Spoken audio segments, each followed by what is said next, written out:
Oh, howdy all, grab yourself a beer, it's time for some Path of Exile discussion. Today I wanted to talk about a new unique shield that's being brought to the game in 3.16. Fair warning, this item could be rare and it could be expensive, we don't know yet. So don't plan a league starter around it unless you're the sort of player that is very confident that if it does turn out to be expensive, you can still get your hands on it. So this is the Squire. This is a round shield, the elegant round shield that's being added in 3.16. And let's have a quick look at the stats first, then we'll talk about why it's kind of exceptional. So this has bad defensive stats. That's the first thing to say. 351 armor, 351 evasion, 28% block. 28% block is good, but everything else on this is rubbish, especially the 0 life and 0 elemental resistances. So that means that this is not something that is competing with defensive things in your offhand. This is competing with offensive things in your offhand.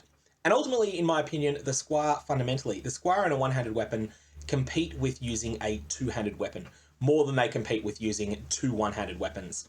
And that's how you should assess this item when you're thinking about building around it. So it has 3 sockets that are always white. It has +2 to the level of socketed support gems, and it has the absolute killer line. Socketed non-exceptional support gems can also support skills from your main hand. So that means that the items that are in your, the skills that are in your main hand and the Squire functionally work like a 6-link, although you can't get an exceptional support gems into this shield. You can't make them work.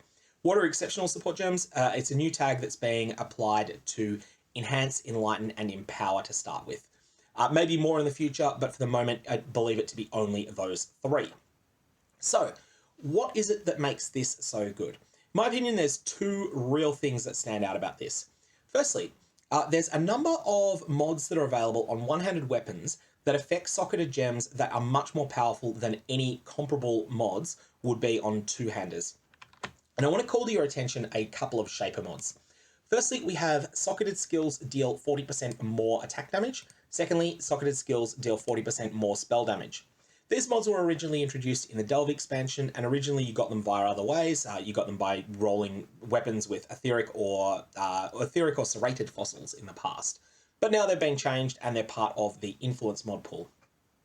There are actually similar mods available for two-handed weapons, but their numbers are lower. Their numbers are 20% instead of 40%, and that's because it's inherently more powerful to scale up a 6-link skill than it is to scale up a 3-link skill. Well, here, you're getting the more powerful version of the mod, the version that's balanced around only being able to be used on a 3-link, but you're getting it with the numbers that are available on a 3-link, and you're able to use them on a 6-link.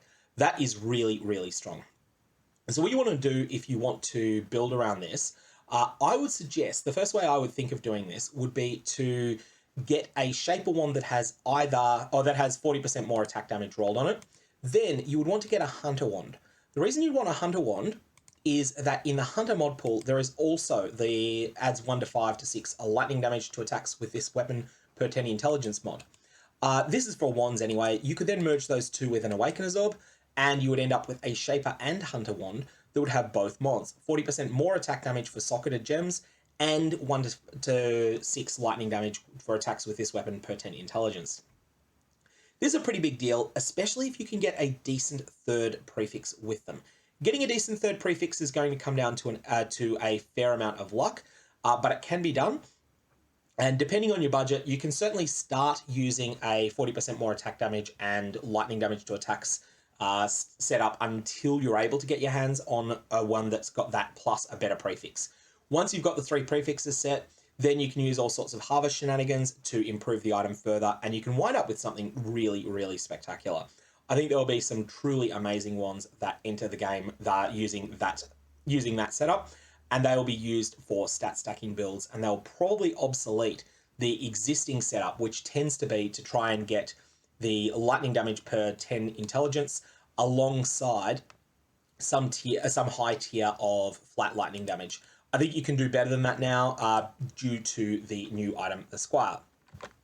The second thing I think it is really strong in conjunction with is Mjolnir. Mjolnir is a mace that was added, this has been in the game since forever, and it's been good sometimes, mediocre other times. Mjolnir is a drop anywhere unique item, same rarity as Chevron's wrappings. and as something that has waxed and waned in popularity over the years. So it had a bit of a resurgence in 3.15, and what it does is when you hit something with Mjolnir, you will trigger a socketed lightning spell on hit.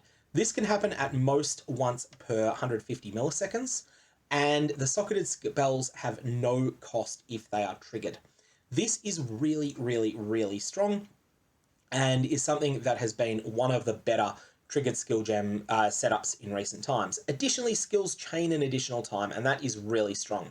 So, you are going to need to build around Mjolnir, of course, because it has very high intelligence and strength requirements, but it will pay you back in kind by giving you a huge amount of lightning damage, +1 chain to socketed skills, and the ability to completely bypass mana costs.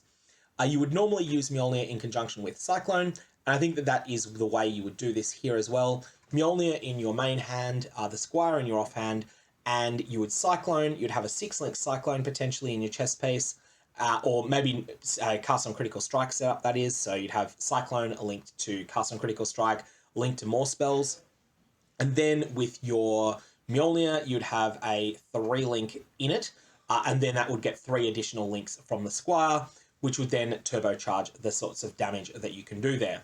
There's a number of lightning skills that are worth triggering here. You can trigger Mana Bond with a fair amount of build-around effort, or you can trigger things like Voltaxic Burst, or you can trigger Arc, which has always been a classic.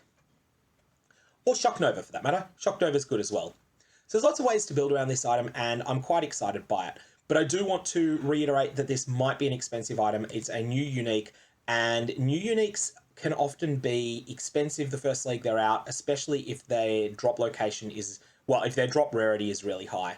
Additionally, being required level 70 tends to strongly correlate with unique items being very rare. I'm not absolutely certain that this will be very rare, but I think there's a very reasonable chance it will be. Anyway, that's the Squire. I'm certainly excited by this item, and I hope that you have fun with it if you're able to get your hands on it in the Scourge League. Otherwise, may your Val Orbs have interesting results, and I will see you around.